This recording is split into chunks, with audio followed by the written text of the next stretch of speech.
الحمد للہ رب العالمین والعاقبۃ للمتقین والصلاۃ والسلام علی سید الانبیاء والمرسلین قال اللہ تعالی و تبارک فی القرآن المجید والفرقان الحمید اعوذ باللہ من الشیطان الرجیم بسم اللہ الرحمن الرحیم قل ان کنتم تحبون اللہ فاتبعونی یحببکم اللہ صدق اللہ و مولانا العظیم و صدق رسولہ النبی الکریم الرؤوف الرحیم اللہم نور قلوبنا بالقرآن وزین اخلاقنا بالقرآن وادخلنا الجنة بالقرآن ونجنا من النار بالقرآن قال اللہ تعالی و تبارک فی شان حبیبہ مخبرا و آمرا ان اللہ و ملائکتہ یصلون علی النبی یا ایھا الذین آمنوا صلوا علیہ وسلموا تسلیما الصلاۃ والسلام علیک یا سیدی یا رسول اللہ وعلی آلک وصحابک یا سیدی یا رحمۃ للعالمین۔ تمام حمد و ثنا، تعریف و توصیف، بزرگی بڑائی پاکی پاک ذات اللہ جل شانہ کی ذات بابرکات کے لیے، جو مالک کائنات بھی ہے اور خالق ارض و سماوات بھی۔ اللہ جل و علا کی حمد و ثنا کے بعد حضور نبی اکرم شفیع معظم نور مجسم وجہ تخلیق قدرت باعث تخلیق کائنات جان کائنات بلکہ روح کائنات حضور تاجدار مدینہ رحت قلب و سینہ، اللہ کے پیارے امت کے سہارے رب کے محبوب دانائے غیوب مالک رکاب امم فخر عرب و عجم والی کون و مکان سیاہ لا مکان سید انس و جاں، شاہ خوباں شہنشاہ حسینہ تتمہ دوراں سرخیل زہرہ جمالا، جلوائے صبح ازل نور ذات لم یزل، باعث تکوین عالم فخر آدم و بنی آدم، نیر بطحا رازدار ما اوہا، شاہد ما طغا صاحب علم نشرہ، معصوم آمینہ احمد مجتبیٰ حضرت محمد مصطفیٰ صلی اللہ علیہ وآلہ وسلم۔ آپ کے دربار گہربار میں اپنی عقیدتوں محبتوں ارادتوں کا خراج پیش کرنے کے بعد محترم محتشم سامعین کرام ذی وقار علماء کرام مشائخ عظام، السلام علیکم ورحمۃ اللہ وبرکاتہ۔ اللہ احکم الحاکمین نے قرآن مجید میں ارشاد فرمایا، قل ان کنتم تحبون اللہ فاتبعونی یحببکم اللہ۔ قل اے پیارے محبوب فرما دیجئے، ان کنتم تحبون اللہ، اگر تم اللہ سے پیار چاہتے ہو، اللہ کا قرب چاہتے ہو، اللہ کے مقرب بننا چاہتے ہو، فاتبعونی میری اتباع کرو، یحببکم اللہ تو پھر اللہ تمہیں اپنا محبوب بنا لے گا۔ کی محمد سے وفا تو نے تو ہم تیرے ہیں، یہ جہاں چیز ہے کیا لوح و قلم تیرے ہیں، یہ جہان بھی تیرا ہو جائے گا اور وہ جہان بھی تیرا ہو جائے گا اگر تو حضور کا ہو گیا۔ حضور فرمایا، من احبنی کان معی فی الجنہ، جس نے میرے ساتھ پیار کیا کل کو وہ جنت میں میرے ساتھ ہوگا۔ لجپال پریت نو توڑ دے نہیں، جدی باں پھڑ دے پھر چھوڑ دے۔ محبت کی چند علامات آپ کے سامنے رکھ کے اپنی تقریر کو مکمل کرتا ہوں۔ پہلی محبت کی علامت یہ جو آپ محفل سجا کے بیٹھے، یہ جو محفل سجا کے بیٹھے، حضور علیہ الصلوۃ والسلام نے ارشاد فرمایا من احب شیئا فاکثر ذکرہ، بندے کا جس کے ساتھ پیار ہوتا ہے بندہ اس کا کثرت کے ساتھ ذکر کرتا ہے۔ اسی لیے جب موسم میلاد آتا ہے ہم گھر گھر محافل میلاد کا اہتمام کرتے ہیں۔ معراج النبی کا موسم آتا ہے، مسجد میں چراغاں کرتے ہیں، محفل کا اہتمام کرتے ہیں۔ ہمارے کسی نوجوان کی شادی ہو تو مہندی والی رات ہم محفل میلاد سجا کے بیٹھ جاتے ہیں۔ ہمارا کوئی فوت ہو جائے، کل پر، ساتے پر، دسویں پر، چیلم پر، برسی پر ہم حضور کا ذکر چھیڑ کے بیٹھ جاتے ہیں۔ در حقیقت ہم حضور کے ذکر کے بہانے تلاش کرتے ہیں۔ میاں محمد بخش عارف کھڑی رحمۃ اللہ تعالیٰ علیہ فرماتے ہیں جو کسے دا عاشق ہوندا اسے دی گل کردہ، سو سو مکر بہانے پا کے او دے مرنے مردہ۔ محبت کی ایک علامت یہ ہے کہ بندے کا جس کے ساتھ پیار ہو، اس کی بیس تھوڑی سی کم کر دیں۔ کہاں بیٹھے ہیں ساؤنڈ والے؟ تھوڑی سی بیٹا بیس کم کر، یہ بس نا ایسا کر دے بندوں کو سمجھ آئے میری بات کی، وہ میں مقرر تھوڑی ہوں، نہیں بس وہ بیس کم کر، پتہ لگ گیا ان کو، بندوں کو بس میری بات کی سمجھ آئے، ٹھیک ہے نا۔ محبت کی ایک علامت یہ ہے، حضور علیہ الصلوۃ والسلام نے فرمایا حبو کا شیء یومی و یسم، بندے کا جس کے ساتھ پیار ہوتا ہے بندہ اس کی محبت میں اندھا اور بہرا ہو جاتا، اس کو اپنے محبوب کے سوا کوئی دکھائی نہیں دیتا، کوئی سنائی نہیں دیتا، نہ اس کو اپنے محبوب میں کوئی عیب نظر آتا ہے اور نہ کسی سے وہ اپنے محبوب کے خلاف کوئی بات سنتا ہے۔ یہ غیرت ہے، محبت کی غیرت ہے، عشق کی غیرت ہے کہ جس کے ساتھ پیار ہو اس کے خلاف کوئی بندہ بات نہیں سنتا، اگر بات سنے تو پھر عشق میں مکمل نہیں ہے، ناکام ہے۔ نہ اس کو محبوب میں کوئی عیب نظر آتا ہے، اگر محبوب میں عیب نظر آئے تو پھر بھی عشق میں ناکام ہے۔ محبوباں اُتے نکتہ چینی جڑا کرن تو باز نہیں آندا، اصل منافق جانیے اس نو جھوٹا پیار جتاندا، سانو دسیا عشق دے مفتی جڑا مڑ مڑ اے فرماندا، آزم جتھے دل لگ جاوے اتھے عیب نظر نہیں آندا۔ جہاں دل لگ جائے وہاں عیب نظر نہیں آتا، اور آنا بھی نہیں چاہیے، محبت کا تقاضا ہے۔ اگر عیب نظر آئے تو پھر وہ کامل محبت والا نہیں۔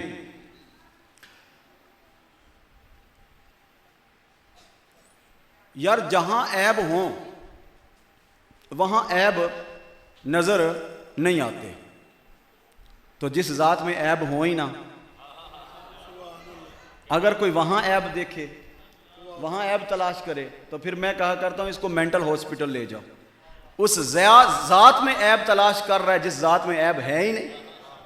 میں کہا کرتا ہوں کہ محب کو دیکھنا ہو، محبوب کو دیکھنا ہو تو محب کی نگاہ سے دیکھا کرو، لیلا کو دیکھنا ہو تو مجنو کی نگاہ سے دیکھا کرو، اگر نبی کو دیکھنے کا شوق ہو تو پھر صحابی رسول کی نگاہ سے دیکھا کرو۔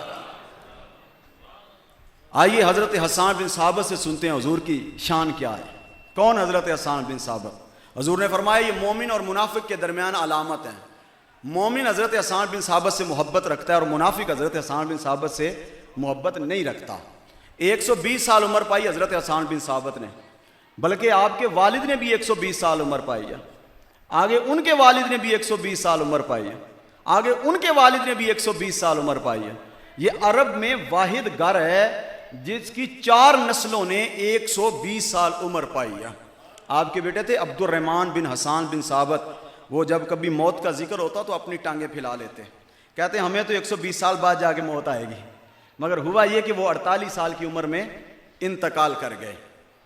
حضرت حسان بن ثابت رضی اللہ تعالیٰ عنہ حضور کے نعت گو شاعر تھے، حضور کی ثنا کرتے تھے۔ حضور علیہ الصلوۃ والسلام مسجد نبوی کے صحن میں ان کے لیے ممبر بچھاتے اور ممبر بچھا کے فرماتے اس کے اوپر بیٹھ جا میری نعت سنا۔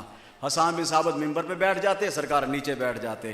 میں کہا کرتا ہوں یہ جو ہم ممبر پہ بیٹھ کے حضور کی ثنا کر رہے ہیں نا، یہ نثر میں کریں یا نظم میں کریں، یہ صحابی رسول کی سنت کو ادا کر رہے ہیں، مگر یہ جو آپ بیٹھ کے سماعت کر رہے ہیں نا، یہ مصطفیٰ کی سنت کو ادا کر رہے ہیں۔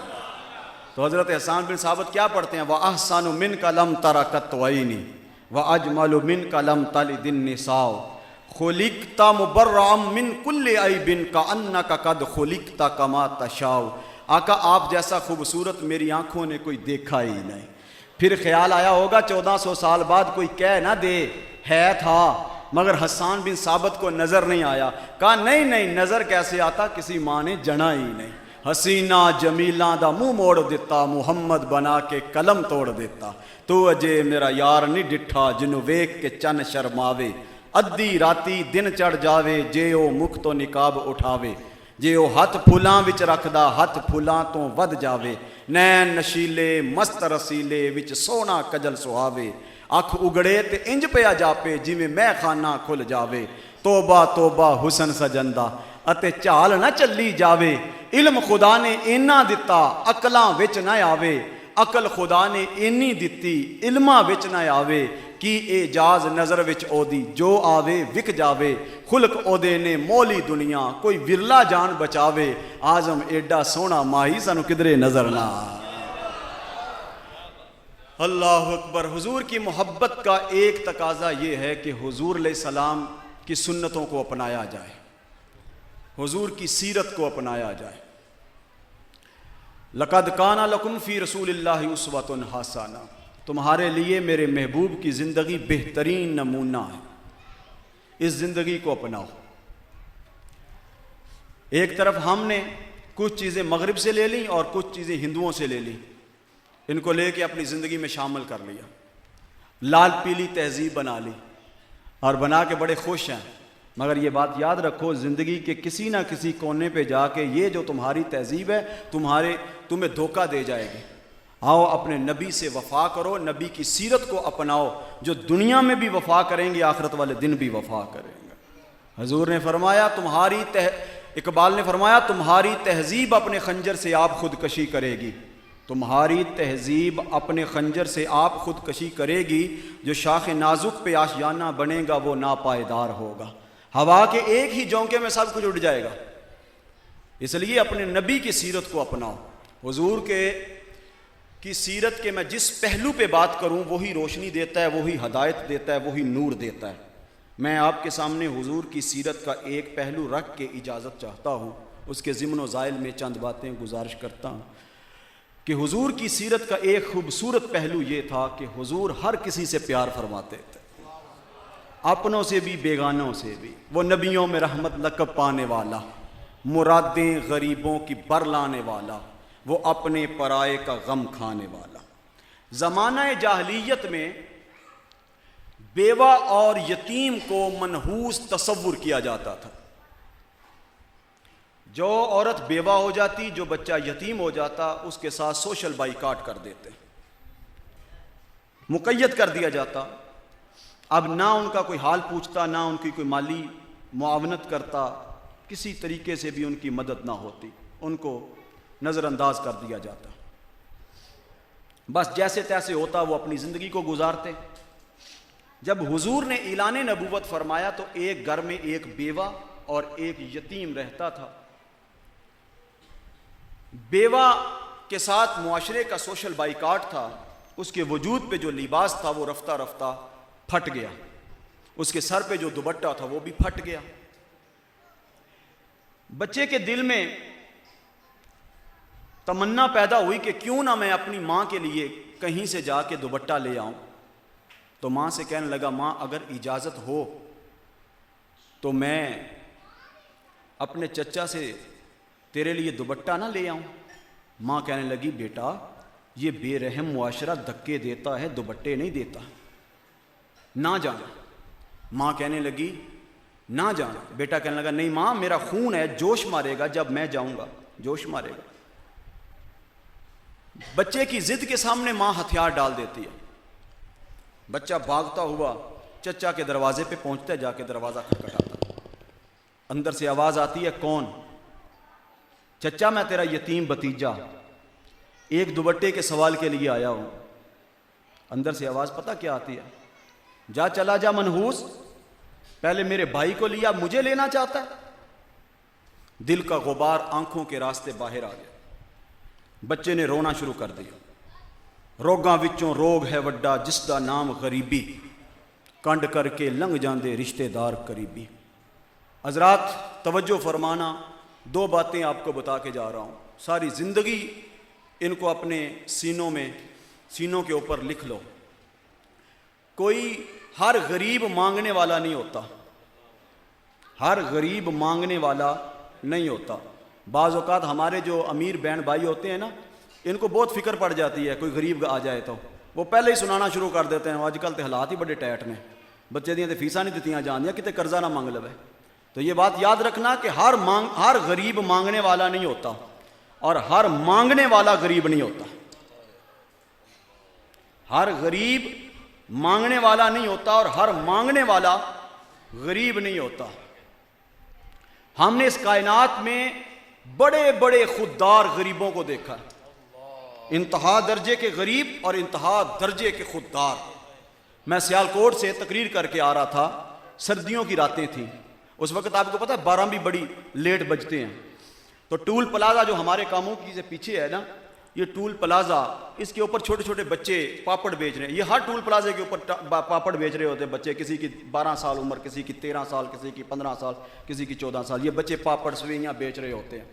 تو ایک بچہ پاپڑ بیچ رہا تھا، تو میری گاڑی سے آگے جو گاڑی تھی وہ رکی، میری گاڑی پیچھے بریک لگائی، تو وہ جو اندر شخص بیٹھا تھا اس نے پاپڑ والے بچے کو آواز دی، وہ بچہ بھاگتا ہوا آیا، کتنی امیدوں کے ساتھ وہ آیا، آ کے نا اس نے اپنے پاپڑوں کے تھیلے میں ہاتھ ڈال کے کہا، صاحب کتنے کی دوں؟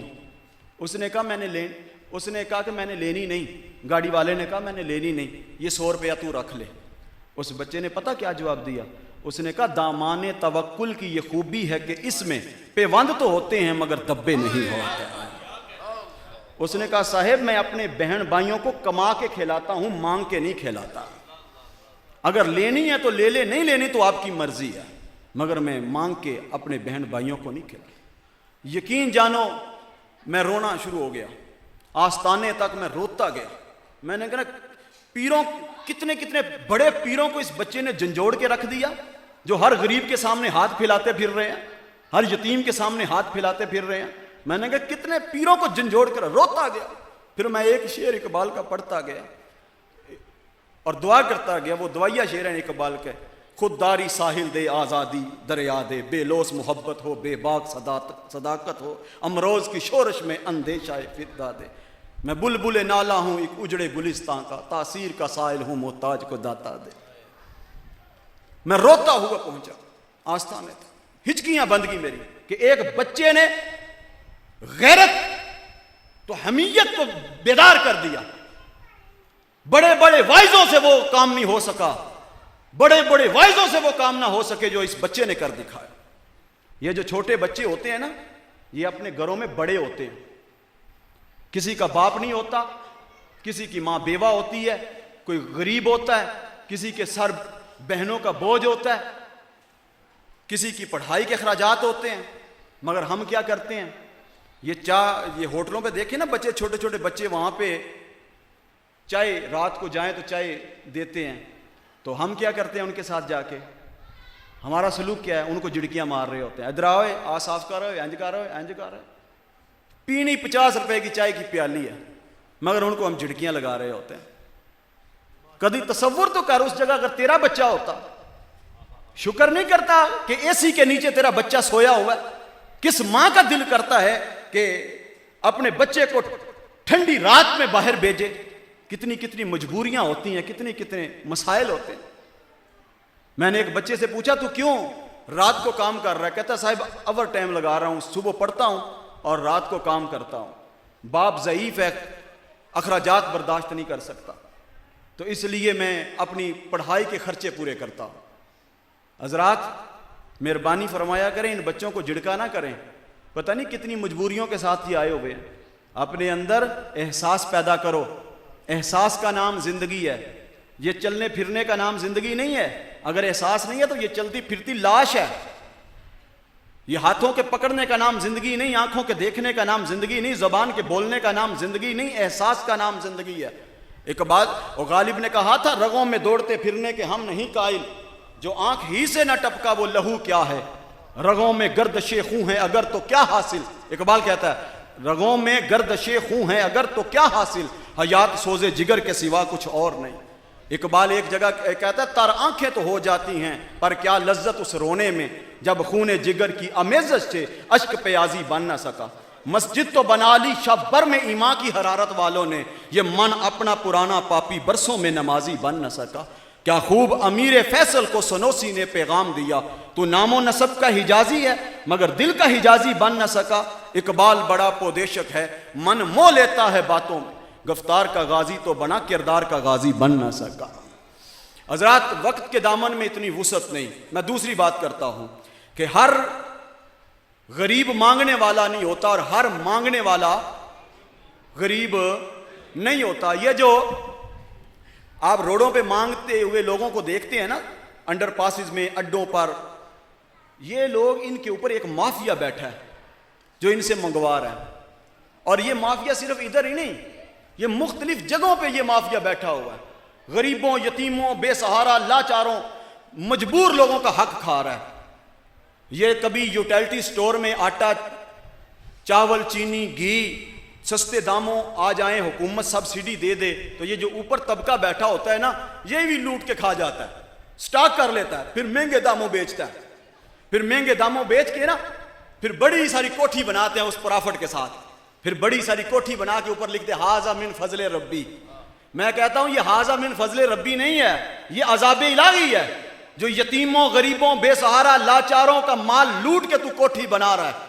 اکبر الہ آبادی نے کہا تھا یہ کوٹھی جو تم کو نظر آ رہی ہے اپنی اداؤں پہ عطر آ رہی ہے، ذرا اس کے گملے کے پھولوں کو سونگھو، خونے غریباں کی بو آ رہی ہے۔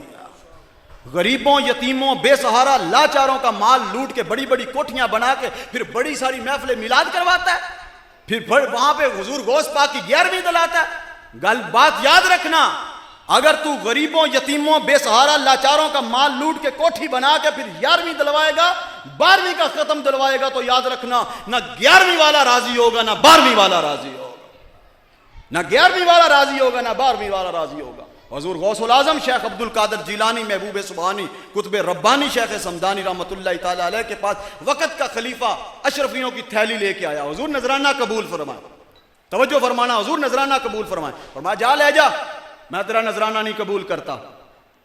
اے طائر لاہوتی، اس رزق سے موت اچھی جس رزق سے آتی ہو پرواز میں کوتاہی، داراؤ سکندر سے وہ مرد فقیر اولا ہو جس کی فقیری میں بوئے اسد اللہ، آئین جوان مرداں حق گویو بے باکی، اللہ کے شیروں کو آتی نہیں روبائی۔ جا لے جا، میں تیرا نذرانہ نہیں قبول کرتا۔ یہ جو نذرانے کا کنسیپٹ ہے، یہ نہیں ہے کہ ہر کسی سے نذرانہ لیتے جاؤ، یتیموں سے بھی نذرانہ لے لو، غریبوں سے بھی نذرانہ لے لو، جو مرید سود کھاتا ہے اس سے بھی نذرانہ لے لو، جو مرید حرام کھاتا ہے اس سے بھی نذرانہ لے لو، جو غریب ہے جس کو دینا ہے اس سے بھی نذرانہ لے لو۔ جو نذرانے کا کنسیپٹ ایسے ہے جیسے اسلام میں زکوٰۃ کا کنسیپٹ ہے کہ امیروں سے لو اور غریبوں کو دو، ایسے ہی طریقت میں نذرانے کا کنسیپٹ ہے کہ امیر مریدوں سے لو اور غریب مریدوں کو دو، امیر مریدوں سے لو اور غریب مریدوں کو دو۔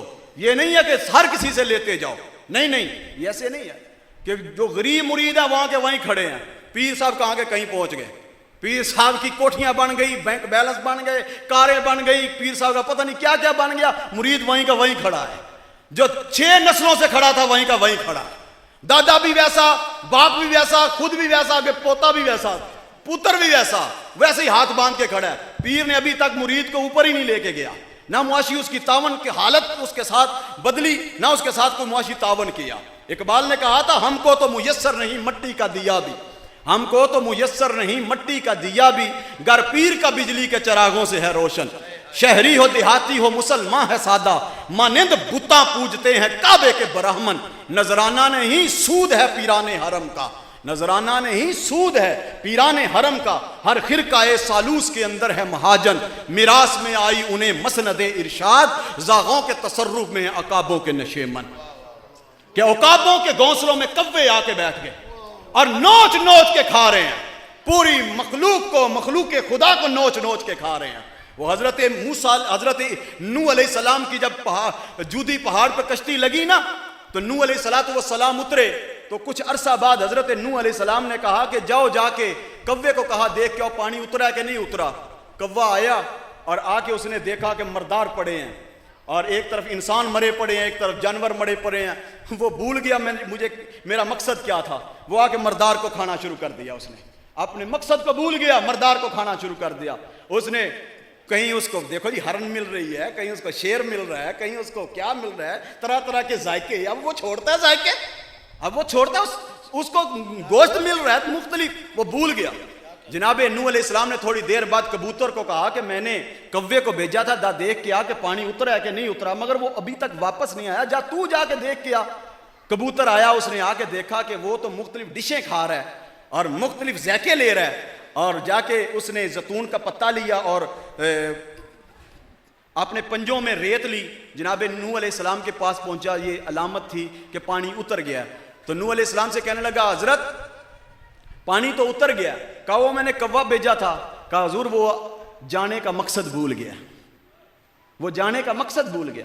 آج ہم بھی جو جس منصب پہ بیٹھے ہیں اس منصب کے مقصد کو بھول چکے، اس منصب کے مقصد کو بھول بیٹھے. جو ہمارا منصب تھا اس کو ہم نے فراموش کر دیا. یہ محراب و منبر کے وارث ہیں یا کسی مسند ولایت پر بیٹھے ہوئے ہیں. ہم اپنے مقصد کو بھول کے یہ مردار دنیا کے پیچھے پڑے ہوئے ہیں اور ہم اس کو لوٹ کے کھا رہے ہیں اور زندگی کے مزے لے رہے ہیں. 4 دن کی یہ زندگی ہے، 4 دن کی زندگی کے بعد یہ زندگی ختم ہو جائے گی. کل قیامت کو کس منہ سے رسول اللہ کے سامنے جائیں گے؟ پھر کون سا منہ لے کے جائیں گے؟ اقبال نے کہا تھا تو غنی از ہر دو عالم من فقیر، روز معاشر عذر ہائے من پذیر، گر تمی بینی حسابم ناگزیر، از نگاہ مصطفیٰ پنہا بگیر. آج کے معاملات کو تھوڑا سا توجہ کرنی ہے. ہم نے آج کے معاملات کو کی ہم نے تھوڑی سی توجہ کرنی ہے. اپنی زندگی کے مقاصد کو سمجھنا ہے کہ ہماری زندگی کا مقاصد کیا ہے. ہم اپنی زندگی کے مقاصد کو بھول گئے اور مختلف نظریے، مختلف سوچیں ہم نے اپنے اوپر جو کہ حاصل کر لیں. میں کہتا ہوں یہ جو بوڑھے لوگ ہیں نا، یہ بڑے خوش نصیب ہیں کہ ان کے پاس فیس بک نہیں ہے اور یہ چلاتے نہیں ہیں، فیس بک چلاتے نہیں ہیں. یہ بڑے خوش نصیب ہیں کہ ان کے پاس یہ نہیں ہے. ورنہ آج کے جو ہمارے نوجوان ہیں، ان سوشل میڈیا پہ طرح طرح کے سکالر بیٹھے ہوئے ہیں جو نوجوانوں کو پھسلا رہے ہیں، تباہ کر رہے ہیں، گمراہ کر رہے ہیں اور عقیدے سے دور کر رہے ہیں، مذہب سے دور کر رہے ہیں، اسلام سے دور کر رہے ہیں. مختلف سکالر ہیں اور نوجوان سن رہے ہیں لال پیلی. انہوں نے اپنا عقیدہ، اپنا مذہب بنایا ہوا ہے. مذہب وہی ہے جو 1400 سال پہلے تھا، عقیدہ وہی ہے جو اعلیٰ حضرت فاضل بریلوی والا عقیدہ. نہیں مانتے بھائی، ہم تو نہیں مانتے. ہم تو اس عقیدے کو مانتے ہیں جس عقیدے پہ ہمارا باپ دادا تھا. آج نئے عقیدے، نئے فلسفے گھڑ کے ہمارے سامنے رکھے، ہم تو نہیں مانتے. لال پیلی جو نظریات ہمارے سامنے رکھو، ہم تو اس کو تسلیم نہیں کرتے. وہ میں اپنے گاؤں سے گزر رہا تھا تو ایک نا گھر کے اوپر 3 جھنڈے لگے ہوئے تھے. ایک پیپلز پارٹی کا جھنڈا تھا، دوسرا تحریک انصاف کا جھنڈا تھا، تیسرا نون لیگ کا جھنڈا تھا.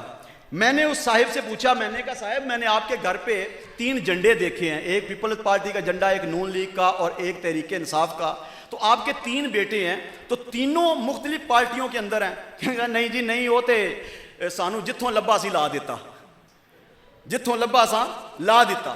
ہمارا کوئی نظریہ ہی نہیں، روڈ میپ ہی نہیں، ہمارے پاس کوئی ہے ہی نہیں کہ ہم نے کس کو فالو کرنا ہے. بس ہم نے جہاں سے جو چیز ملی لے لی اور اس کو قبول کر لیا اور واہ واہ واہ واہ. نا بابا، ہم تو وہ نہیں ہیں. میرا مرشد اقبال جب گیا نا انگلستان میں پڑھنے کے لیے تو جب واپس آیا تو لوگوں نے کہا اقبال سنا، پھر انگریز کی کون سی چیز نے تجھے متاثر کیا؟ اقبال کہتا ہے کیا تم سمجھتے ہو کہ مجھے ان کی تارکول کی سڑکوں نے متاثر کر دیا، ان کی بلند و بالا عمارتوں نے متاثر کر دیا، ان کی روشنیوں نے متاثر کر دیا؟ سنو ان کی مجھے کوئی چیز متاثر نہیں کر سکی. کیوں؟ کس لیے کہ خیرہ نہ کر سکا مجھے جلوائے دانش فرنگ، سرما ہے میری آنکھ کا خاک مدینہ و نجف. کہ میری آنکھوں کا جو سرما ہے وہ خاک مدینہ ہے اور نجف کی خاک ہے، اس لیے مجھے کسی غیر کی تہذیب متاثر نہیں کر سکتے. ہمیں متاثر کرے گی تو رسول اللہ صلی اللہ علیہ وسلم کی سنت متاثر کرے گی. ہم بکنے والے نہیں ہیں، ہم جھکنے والے نہیں ہیں. ہم کیونکہ اعلیٰ حضرت کو ماننے والے ہیں، ہم حضرت مجدد الفسانی کو ماننے والے ہیں. مجدد الفسانی وہ جنہوں نے 2 بادشاہوں کے سامنے اپنا سر نہیں جھکایا. دو بادشاہوں کے سامنے بڑی جرت کی گئی کہ سر جھکا دو، مگر حضور مجدد الفسانی نے فرمایا یہ سر جھک نہیں سکتا، یہ کٹ تو سکتا ہے، جھک نہیں سکتا۔ پھر اقبال جب ان کی قبر پہ پہنچتا ہے تو اقبال کہتا ہے حاضر ہوا میں شیخ مجدد کی لحد پر، وہ خاک کے ہے زیر فلک مطلع انوار، اس خاک کے ذروں سے شرمندہ ہے ستارے، اس خاک میں پوشیدہ ہے وہ صاحب اسرار، گردن نہ جھکی جس کی جہانگیر کے آگے، جس کے نفاذ گرم سے ہے گرمی احرار، وہ ہند میں سرمایہ ملت کا نگہباں، اللہ نے بر وقت کیا جس کو خبردار۔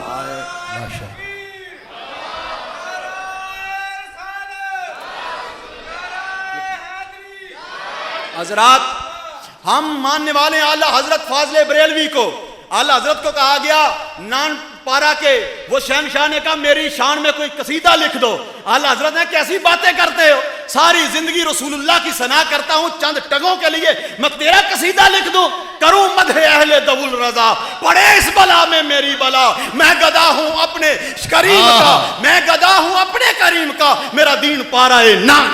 واہ واہ